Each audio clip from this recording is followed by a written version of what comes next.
איך להפוך את לביבות חנוכה לבריאות יותר, מבלי לפגוע בטעם שלהן. ההסבר שלי פונה בעיקר לכל מי שמעדיף את הלביבות המטוגנות, שמבוססות על תפוחי אדמה.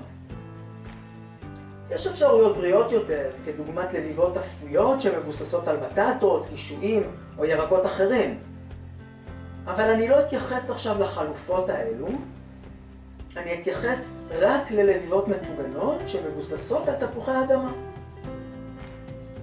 ההמלצות שלי משמעותיות בעיקר עם אכילת לביבות חנוכה, היא לא אפיזודה חד שנתית עבורכם, ואתם נוהגים לאכול לביבות בתדירות גבוהה יותר. בלביבות מטוגנות שמבוססות על תפוחי אדמה, יש שתי בעיות עיקריות. הבעיה הראשונה היא רגישות תפוחי האדמה בטיגון, והבעיה השנייה היא השמן שמשמש לטיגון. אני אתחיל בבעיה הראשונה. כשמטגנים תפוחי אדמה כצ'יפס או כלביבה, נוצר חומר שנקרא אקרילמיד, שיש לו פוטנציאל מסרטן. בטיגון, בקלייה ובאפייה נוצר אקרילמיד מתגובה בין סוכרים לבין חומצת אמינו. ככל שהטמפרטורה גבוהה יותר, עולה הסיכוי ליצירה מוגברת של אקרילמיד שנראה לעין בהשחמת המזון. כלומר, ככל שהלביבה תהיה שחומה יותר, ריכוז האקרילמיד יהיה גבוה יותר. יש דרך בה אפשר להפחית את יצירת האקרילמיד בתפוחי האדמה. הדרך הזו קשורה לאחסון תפוחי האדמה. אחסון תפוחי האדמה במקרר יגביר את יצירת האקרילמיד במהלך הטיגון, לעומת אחסון תפוחי האדמה מחוץ למקרר. כלומר, כדאי לאחסן מחוץ למקרר את תפוחי האדמה שמיועדים לטיגון, כדוגמת לביבות. בנוסף לזה, מומלץ לטגן בעוצמת חום לא גבוהה מדי. זו הייתה הבעיה הראשונה, ועכשיו אני אדבר על הבעיה השנייה. הבעיה השנייה היא סוג השמן בו מטגנים את הלביבות. השמנים הנפוצים לטיגון הם שמנים מזוכחים כגון שמן סויה, שמן חמניות ושמן תירס, והם לא טובים לבריאות שלנו. הם לא טובים לבריאות שלנו כי חומצות השומן העיקריות שבהן רגישות לחמצון ולנזק בטמפרטורה גבוהה, והן גם מעודדות דלקת שמעורבת בתהליכים מזיקים לגוף שלנו. לכן, עדיף לטגן בשמן זית במקום בשמנים האלו, כי שמן זית מכיל בעיקר חומצות שומן העמידות יותר מפני חמצון ונזק בטמפרטורה גבוהה.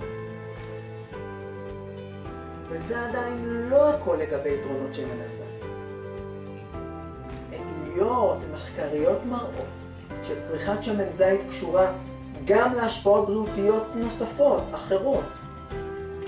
העדויות המחקריות האלו מקשרות בין צריכת שמן זית לסיכון נמוך יותר להתפתחות סרטן, כדוגמת סרטן שד, סרטן הרבונית וסוגים שונים של סרטן במערכת העיכול. ההשפעות הבריאותיות האלו כוללות גם הגנה מפגיעה קוגניטיבית שקשורה לגיל וגם הגנה מפני התפתחות אלצהיימר. מחקרים על התזונה הים תיכונית וההשפעה הבריאותית שלה במניעה ובטיפול במחלות לב וכלי דם הראו שימוש כמעט בלעדי בשמן זית לטיבול סלטים, לטיגון ולבישול. יכול להיות שאתם אומרים לעצמכם, אבל הטעם של שמן הזית חזק מדי. התופעה הזו הייתה שכיחה יותר בעבר כשהיו פחות זני זיתים ששימשו להפקת שמן זית. בתקופה ההיא היו זמינים יותר שמני זית עם טעם מודגש שלא היה חביב על כולם. גם אז, וכמובן הרבה יותר היום, יש מגוון שמני זית שהופקו מזני זיתים שונים בעלי טעם מעודן.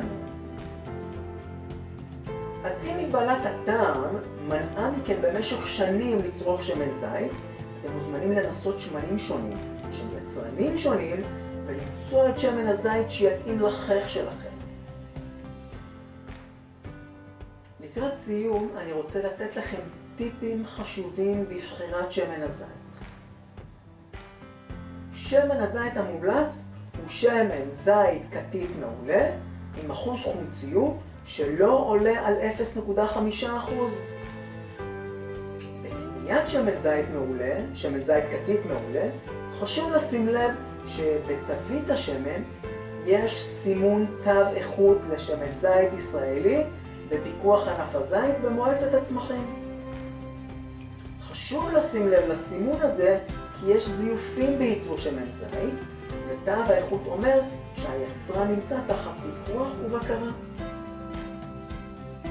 לסיכום, אם אתם רוצים את לביבות תפוחי האדמה המטוגנות בריאות יותר, תקפידו לאחסן את תפוחי האדמה במקום חשוך מחוץ למקרר, ולטגן בשמן זית כתית מעולה, צלול וללא חלקיקים שנעים בו, ועם אחוז חומציות שלא עולה על 0.5%. בתיאבון ולבריאות טובה יותר.